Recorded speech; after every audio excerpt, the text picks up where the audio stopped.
नमस्कार दोस्तों। मैं मनीष जोशी स्वागत करता हूं आप सभी का मैथमेटिक्स की क्लासेस में। पिछली क्लास में हमने मैट्रिसेस का चैप्टर स्टार्ट किया था, जिसमें हमने कुछ बेसिक कॉन्सेप्ट्स के बारे में समझा था। आज की क्लास में हम इन्हीं बेसिक कॉन्सेप्ट्स के ऊपर कुछ क्वेश्चंस की प्रैक्टिस करेंगे, ताकि आपको इस कॉन्सेप्ट की क्लैरिटी और अच्छे से हो सके और आप अपने एग्जाम में अच्छा स्कोर कर सकें।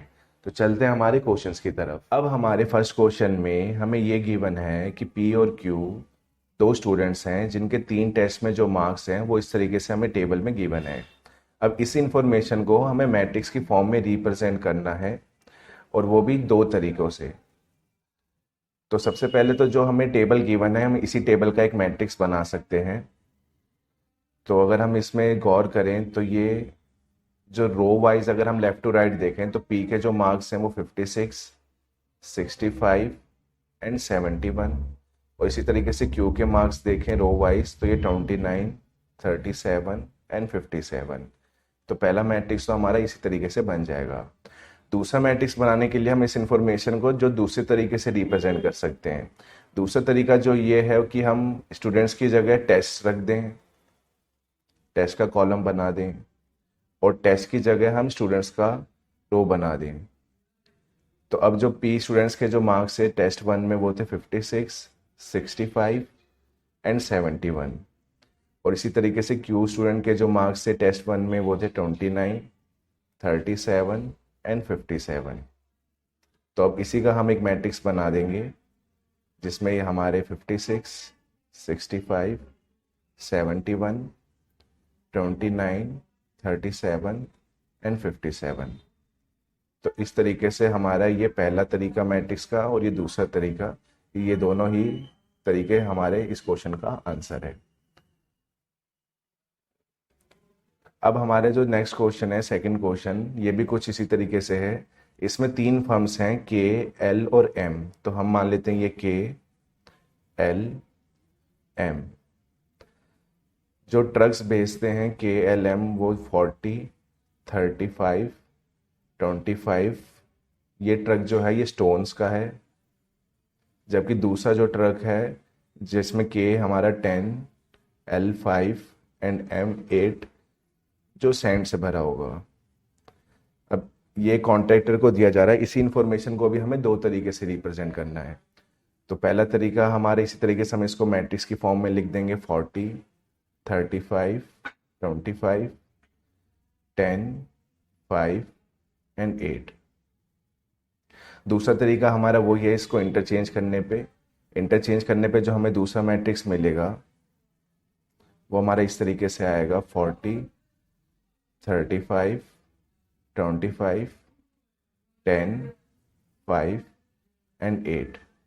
तो ये हमारे दोनों तरीके से इस तरीके से प्रेजेंट होगा, और ये इस तरीके से हमारा इसका आंसर कंप्लीट होता है। इसी तरीके से हमारा जो नेक्स्ट क्वेश्चन है, इसमें एक फैमिली है ए, जिनके पास 4 मैन 6 वुमेन है और 3 चिल्ड्रन है। तो हम यहाँ पे लिख लेते हैं हमारी फैमिली ए, और यहाँ पे ऊपर हम मैन, वुमेन एंड चिल्ड्रन। तो फैमिली ए में जो मैन की नंबर ऑफ मैन है वो 4, वुमेन 6 एंड चिल्ड्रन 3। इसी तरीके से जो दूसरी फैमिली हमारी बी फैमिली है, उसमें number of man 4, womens 3 and children 5।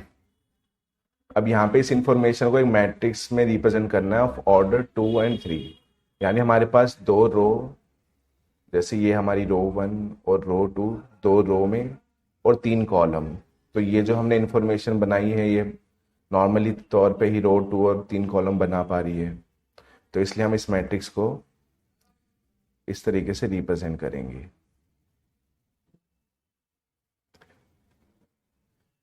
तो ये हमारे इस थर्ड पार्ट का आंसर है। तो इस तरीके के बेसिक से क्वेश्चंस एग्जाम में आते हैं, जिनका ऑब्जेक्टिव टाइप पेपर है। अब हम चलते हैं हमारे नेक्स्ट क्वेश्चन की तरफ। नेक्स्ट क्वेश्चन में हमें एक मैट्रिक्स ए दी गिवन है, और हमसे ये कुछ क्वेश्चंस फाइंड करने को कहा जा रहा है। सबसे पहला पार्ट जो है वो है नंबर ऑफ रो को फाइंड करना। तो रो के लिए हमें इसको दाएं से बाएं हॉरिजॉन्टली देखना होगा कि कितनी लाइंस हमें गिवन है। तो सबसे पहले जब हम ये पहली स्पेस देखते हैं तो ये हमारा कहलाएगा रो 1। इसी तरीके से हमने दोबारा यहाँ से दाएं से बाएं देखा तो ये रो 2, अगेन ये फिर लेफ्ट टू राइट रो 3, और लास्ट में फिर हमें लेफ्ट टू राइट देखना पड़ा रो 4। तो इस केस में हम कह सकते हैं कि जो नंबर ऑफ रो है इस मैट्रिक्स की वो है 4।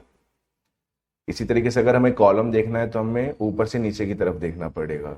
तो यहाँ हम ऊपर से नीचे देखते हैं इस तरफ, तो ये हमारा कहलाएगा कॉलम 1। इसी तरीके से दोबारा यहाँ ऊपर से नीचे कॉलम 2, ये हमारा कॉलम 3 और ये हमारा कॉलम 4। तो इस केस में भी हम कह सकते हैं कि जो नंबर ऑफ कॉलम्स हैं इस क्वेश्चन में वो 4 है। इसके अलावा इस मैट्रिक्स का ऑर्डर, तो ऑर्डर जो है वो 4 रो और 4 कॉलम है, तो इसलिए हम इसको 4 by 4 करके मैट्रिक्स का ऑर्डर डिफाइन करेंगे। टोटल नंबर ऑफ एलिमेंट्स इसके अंदर कितने नंबर्स हैं, तो इसमें कुल मिला के 16 एंट्रीज हैं। फिफ्थ पार्ट में वो हमसे एंट्री पूछ रहा है, entry of first row and fourth column.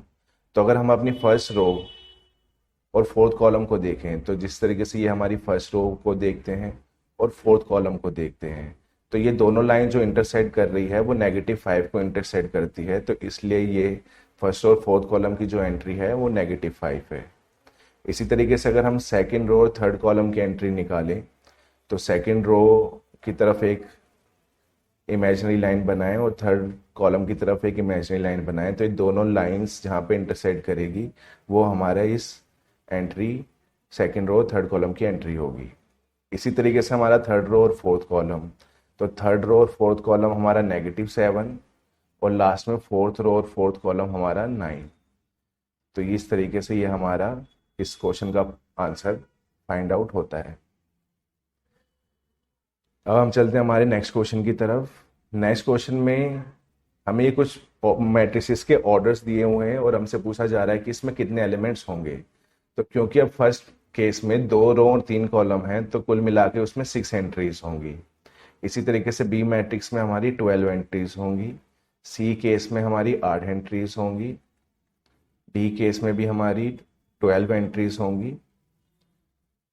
E case में हमारी ए बी एंट्रीज होंगी और लास्ट एफ केस में हमारी एम और एन एंट्रीज होंगी टोटल। तो टोटल नंबर ऑफ एलिमेंट्स जो है वो इस तरीके से रो और कॉलम का प्रोडक्ट करके हम फाइंड कर सकते हैं।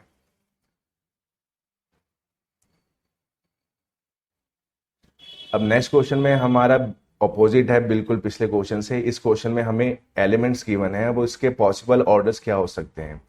तो क्योंकि अब पहले केस में हमारे पास 8 एंट्रीज हैं, तो 8 एंट्रीज के हम एक रो और 8 कॉलम का एक ऑर्डर बना सकते हैं, 2 रो और 4 कॉलम का ऑर्डर का मैट्रिक्स बना सकते हैं, 4 रो और 2 कॉलम का, 8 रो और 1 कॉलम का। तो ये हमारे पॉसिबल ऑर्डर्स हैं आंसर ए का।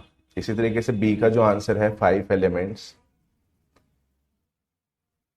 अब 5 एलिमेंट्स के जो पॉसिबल ऑर्डर होंगे वो 1 रो और 5 कॉलम, या फिर हम 5 रो और 1 कॉलम का मैट्रिक्स का ऑर्डर बना सकते हैं। सी केस में 12 एलिमेंट्स हैं। 12 एलिमेंट्स को हम 1 रो और 12 कॉलम में डिवाइड कर सकते हैं, 2 रो या 6 कॉलम में डिवाइड कर सकते हैं, 3 रो और 4 कॉलम में, या फिर 4 रो 3 कॉलम में, 6 रो 2 कॉलम में, या फिर 12 रो और 1 कॉलम में। तो बेसिकली हमारे पास जितने एलिमेंट्स हैं उसके जो पॉसिबल फैक्टर्स होंगे उसी के पॉसिबल ऑर्डर के मैट्रिक्स भी बनाए जा सकते हैं। इसी तरीके से लास्ट हमारा है वो 16 एलिमेंट्स का और 16 एंट्रीज का एक मैट्रिक्स बनाना है। तो इसमें जो पॉसिबल ऑर्डर होंगे वो 1 रो और 16 कॉलम का मैट्रिक्स बनाया जा सकता है, 2 रो और 8 कॉलम का मैट्रिक्स बनाया जा सकता है, 4 रो और 4 कॉलम का मैट्रिक्स बनाया जा सकता है, या फिर 8 रो 2 कॉलम, या 16 रो और 1 कॉलम। तो ये हमारे पॉसिबल ऑर्डर्स हैं इस मैट्रिसेस के। तो इस तरीके से हमारे इस क्वेश्चन का भी आंसर कंप्लीट होता है।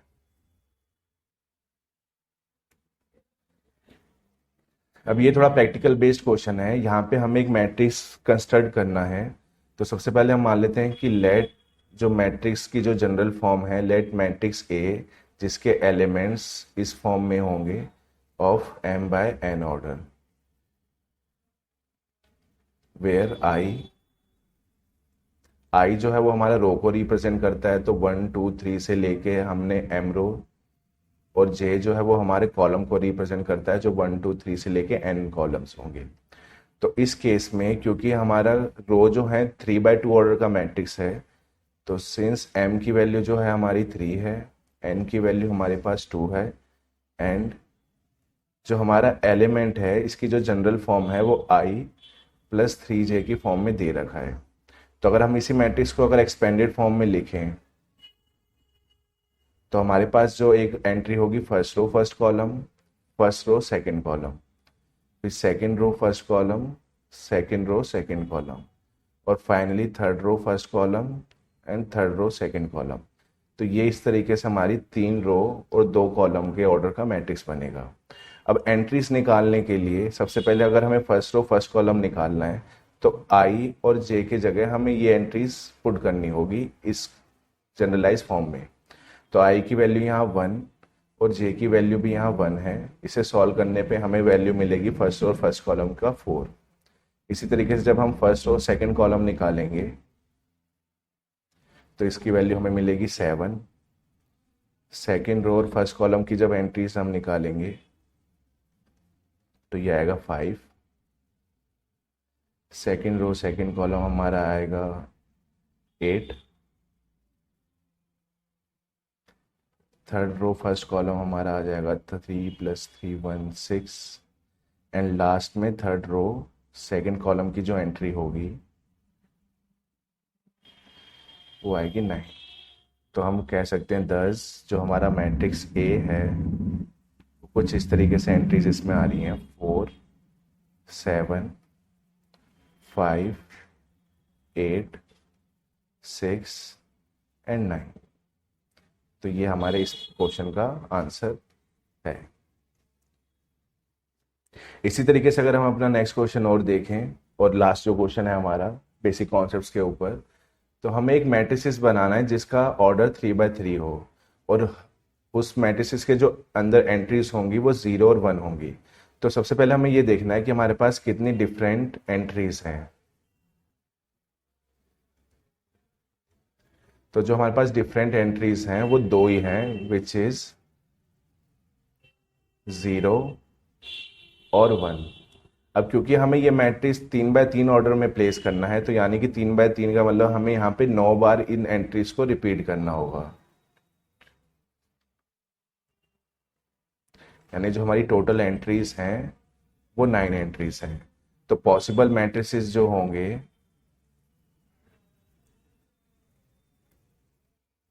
वो हमारे पास जितनी हमारे पास डिफरेंट एंट्रीज हैं वो और जितनी हमारी एंट्रीज टोटल एंट्रीज हमें यूज़ करनी है।